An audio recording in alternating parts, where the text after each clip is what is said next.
All right, guys, we're 2 weeks away. 2 weeks away from Jake Paul versus Gervonta Tank Davis. And already we have a lot of drama. And I'm not talking about the typical trash talking, trolling on social media that both of these guys are really good at. I'm talking about some serious drama that could actually put this whole fight in jeopardy. If anyone knows Gervonta Tank Davis, unfortunately for this young fighter, he seems to have a lot of legal troubles, and most of his career has been plagued by some kind of legal issue or trouble, and it continues to haunt him. And so recently, a new civil lawsuit was filed in Miami accusing the WBA lightweight champion of some serious allegations: battery, false imprisonment, we're talking about kidnapping, and much, much more. So in this video, I'm going to try my best to just kind of give you, on a high level, some details pertaining to that, the timing, what this could mean for the fight, what this could mean for Gervonta Tank Davis.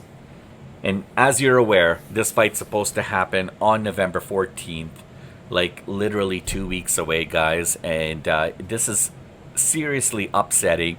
Can you imagine the execs sitting, on their top floor in Netflix, and they probably just threw up in their mouth when they heard that this fight could be in jeopardy? I mean, just think of the umpteen millions of dollars that are at stake here, guys. I mean, all this is happening 2 weeks before the fight. This is when the fighters are pretty much winding down their camp. And now we have this. So, I mean, this is frustrating. It's frustrating for Gervonta. It's frustrating for Netflix. It's frustrating for Jake. But it's frustrating for the entire world of combat sports who wanted to watch this fight. But more importantly, this is not just he said, she said. These are some serious allegations. So, I mean, we don't condone any kind of unnecessary assaults or this kind of behavior against anyone for that matter. I mean, if Gervonta Tank Davis, if the allegations made against him are true, then he's in trouble. Yeah. So the question is this fight in danger? Is there going to be controversy? There's definitely controversy. I mean, we're 2 weeks out, guys. Like, there's going to be some serious controversy. Or could this just be some hype, potentially, to get everybody re-engaged and committed to watching this fight? This couldn't have come at, honestly, a worse time. I mean, 2 weeks away from this highly anticipated fight that everybody is now starting to really talk about even more. But do you notice that there's always some kind of a weird cloud that surrounds these kinds of fights? And I'm not saying over Jake Paul. I'm not saying over, I mean, this could be because of this whole crossover style kind of an event. And you know what? Everyone knows, like, Gervonta, I mean, his record speaks for himself, right? He's a current WBA lightweight champion of the world. He's back in the headlines. He's undefeated, but when I talk about being back in the headlines, he's back in the headlines for all the wrong reasons, right? So here's the deal. Gervonta is facing a new civil lawsuit, all right? And it was recently filed against him in Miami-Dade County, and it was filed by his ex-girlfriend, Courtney Rosell. And she's accusing Davis of battery, aggravated battery, false imprisonment, kidnapping, and even intentional infliction of emotional distress. These are serious allegations, guys. This isn't just like battery. This isn't just assault. This is everything all in one and more. This is not going to go away anytime soon. That's a lot of serious stuff, guys, all wrapped up into one. And it comes only 2 months after another domestic violence case against him was actually dropped by another different ex. For his ex-girlfriend to come out and file a civil lawsuit in Miami-Dade County just 2 weeks before this fight. Now, look, I can't speak to the efficacy of why she decided to do it now, but there's never a wrong time for people to come out and to do these things. To be honest, like, this is real life. I mean, put aside fighting and put aside the entertainment and all that kind of stuff. That's all zero. That's all, like, honestly, all the stuff that we talk about, this isn't what's going to save people's lives. This isn't what's going to change the world or make the world a better place. No, it isn't. This is all just pure entertainment. This is why we're here. This is why we do what we do, because because we love sports entertainment and we like talking about this stuff. But when it comes to things that happen outside of the ring, outside of the octagon, outside of these fighters' crafts, that becomes a completely different story, and that's real life. And when you're talking about things that, like, you're talking about these kind of allegations, I'm saying this again, if the accusations that are made against Gervonta Tank Davis by his ex-girlfriend Courtney Russell is true, Gervonta is in some serious trouble, and I really hope he gets some professional help. Right? So we're not here to judge. We're not here to take sides. There's a reason why we have the court systems for that and what have you. That's not the intent or the purpose of this video, but yeah, these are serious allegations, and they're not cool allegations by any stretch. So we're gonna try to stick to boxing. We're gonna try to stick to the fight, but you can't help but not talk about it, because these allegations are actually affecting potentially the possibility of this fight even actually going forward, right? So anyhow, like 2 months earlier, his other ex-girlfriend dropped a similar civil lawsuit, domestic violence lawsuit against him. Wow. And then for this one to just surface like 2 months right after, there's a pattern here, guys. There's a trend. Now, I don't know enough to know about the details pertaining to this lawsuit. Sorry, that was filed by his ex-girlfriend, but we know that this could essentially put Gervonta Tank Davis behind bars, assuming he is guilty. And they say everybody's innocent until proven guilty. So I think at this point, there's the execs with Netflix and the promoters, the marketers, Jake Paul's camp, and anyone and everyone, all the stakeholders and anyone who's got an invested interest in this fight, they're all probably talking about, well, what's next? Who do we have as a potential replacement, right? So anyways, the latest incident allegedly between Gervonta Davis and his ex-girlfriend recently happened apparently at this week at Tootsie's, which is a Miami gentleman's club where his ex-girlfriend happens to work, and she works as a VIP server.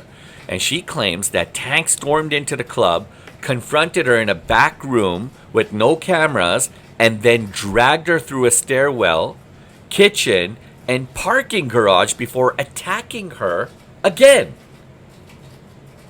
So, and then that's not all, guys. She says that this wasn't an isolated event.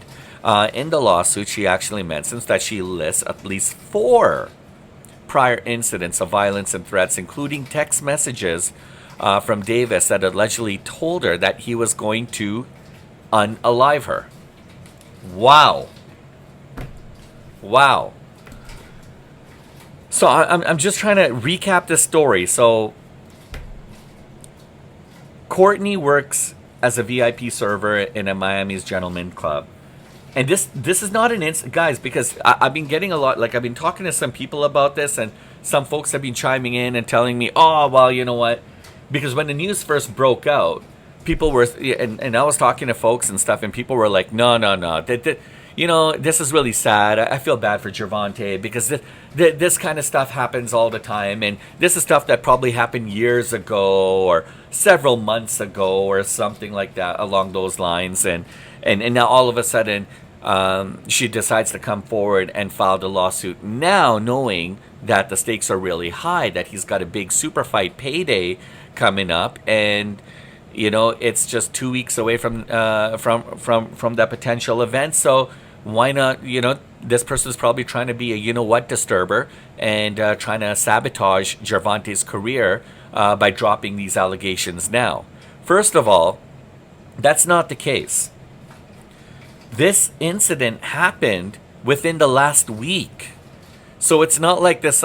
And even if it did happen years ago, even if it did happen several months ago, there's never a bad time to come forward. If you're a victim of these kind of things, you need to come forward. My personal thing is, why wait? Like, what I don't understand is, I personally don't get why people have to wait 20, 25 years in some instances where they have to come out and talk about these things that happened to them. It's really hard to, especially the longer these things happen, from the time that these kind of incidents happen to the time that somebody files these lawsuits, that time frame could essentially hurt their case, because if there's no factual evidence or things to back up stories or witness statements and those kind of things, it makes it harder and difficult to prove whether those allegations are actually true or whether those incidents even occurred. But in this case, yeah, and so, like, on that note, like, I mean, you never know. There's a lot of factors. There's a lot of reasons why somebody may feel like they want to hold on to this information a little while longer before coming forward, for obvious reasons. Maybe they feel threatened. Maybe maybe it's more mental health. So I can't hate on anyone for however long time it takes for them to be able to come forward with these kind of stories, but all I'm saying is sometimes you just don't understand why it takes some people so long. But in this case, Courtney dropped this out. I mean, she filed a civil lawsuit like right away. I think within days of this incident happening. So here's a guy, high profile boxer, celebrity, walks right into the strip club, goes right into the back room, confronts her, talks to her. But here's the issue: there's no cameras. Now, I'm not saying that this incident never occurred. I'm not saying it didn't happen.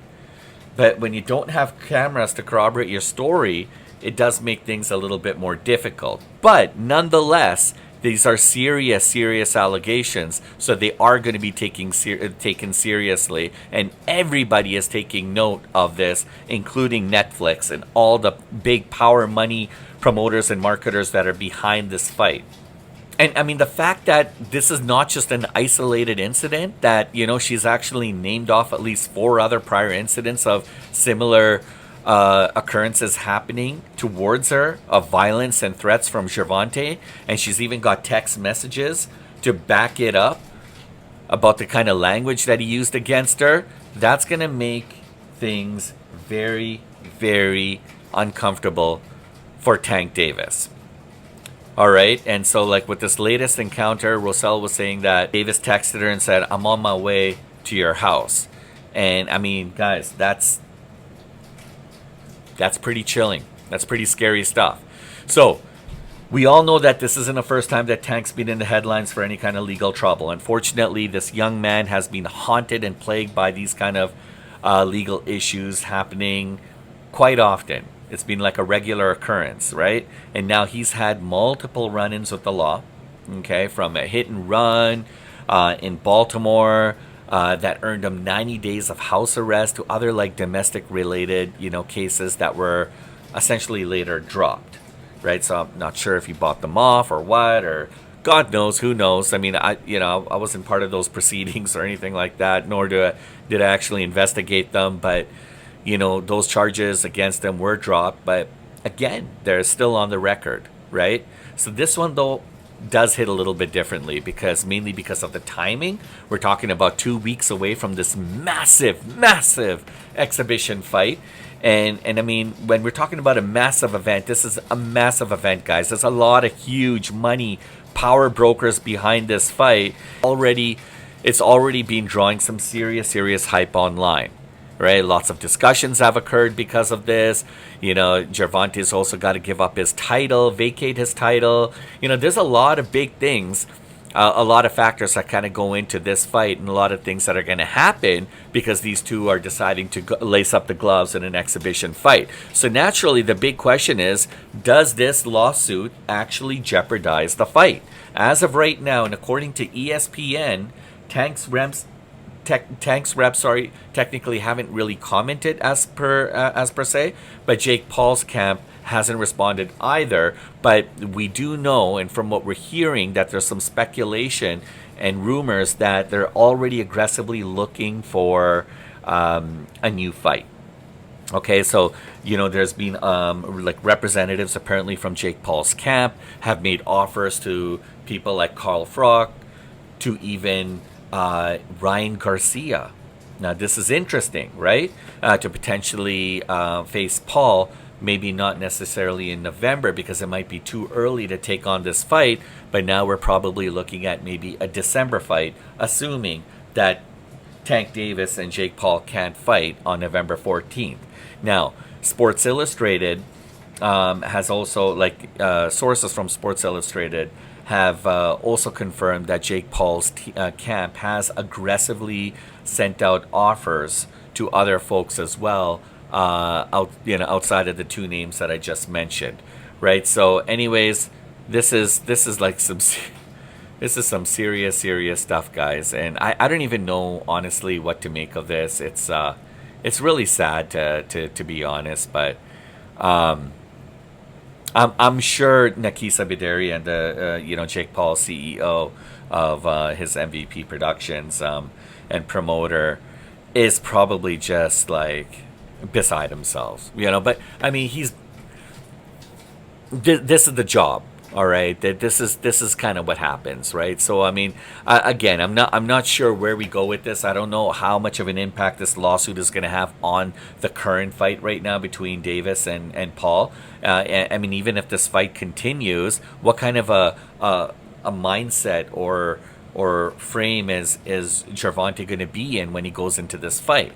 And how much of the mental games and mental manipulation is Jake Paul going to use against Tank, using this as fuel to kind of get in Gervonta's head a little bit, so he can kind of dismantle him before he even gets into the ring with him, right? So will this fight be postponed? Is it going to be canceled? Where does this go? I mean, it's absolutely interesting. I mean, for what we know and what we can call it, it's just pure drama. Just fuel for the hype, possibly. I mean, you know how boxing is. I mean, controversy sells 100% of the time. And Jake Paul, he knows exactly how to use headlines to his advantage. He's a master marketing genius, and he's also one who I could say is very good at the mental games, right? I mean, boxing's not just a sport of physicality. It's also the mental game as well too. Muhammad Ali talks about this all the time. Now, personally, I think the situation is deeper than the fight. I think it's about Tank's pattern of his behavior and the amount of legal troubles that he continuously haunt him and plague him, everywhere he goes, and this is really gonna test everything that he's technically built.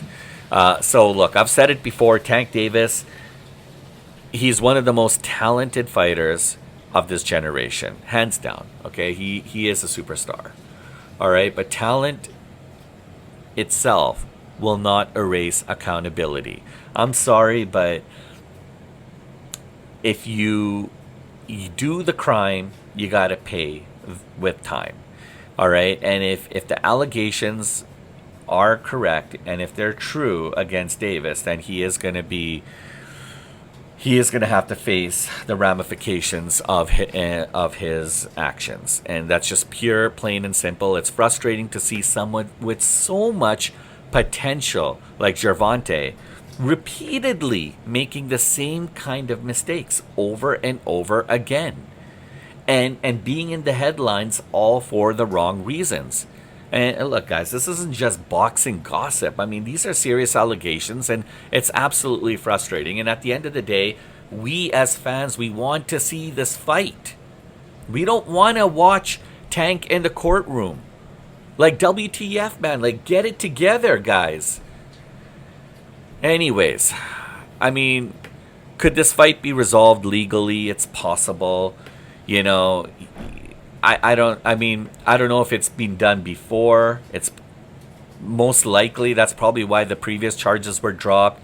Maybe somebody's looking for a payday. I don't know, guys, honestly, but these are serious allegations, and we're probably, the way it's looking, we might lose this fight. But if there is a possibility of Jake Paul taking on Ryan Garcia, another young fighter who's 27 years old, probably one of the biggest stars in boxing. You know, if you guys remember, it was just last year, Garcia stunned Haney, knocking Haney down 3 times. 3 times. And winning the majority decision, right? So that result was overturned to a no contest because then Ryan Garcia tested positive for Austrian following the fight. And then he returned last May. He lost the decision to Rolando Romero in a 147-pound title fight.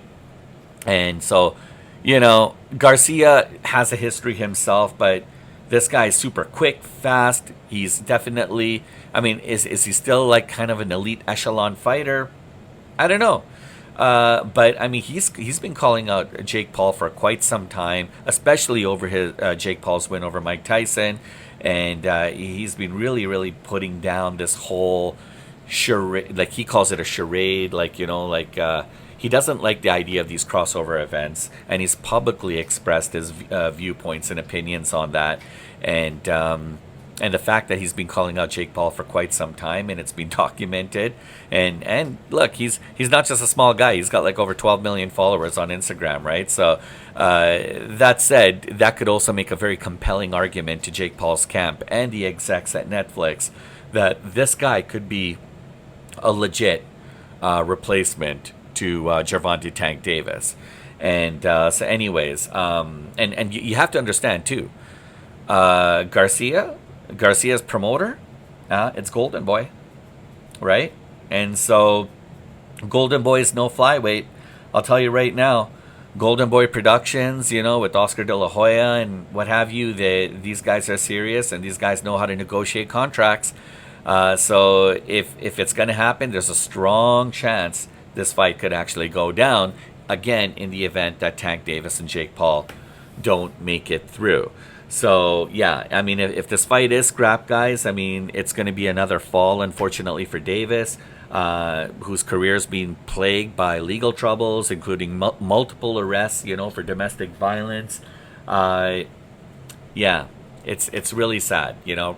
Probably one of boxing's most bankable stars is on a fast decline. So drop your thoughts and comments below. I'd love to hear it, guys. If you enjoyed this breakdown, don't forget to smash the like and subscribe, and join us here on Duality 7X for some more fight talk, drama, and everything going on in between the world of combat sports, MMA, UFC, WWE, and boxing. Tonight, guys, you guys, it's Saturday night's main event. And there's a possibility. There's 3 title fights, guys. Yes, you don't want to miss this. You got Tiffany Stratton.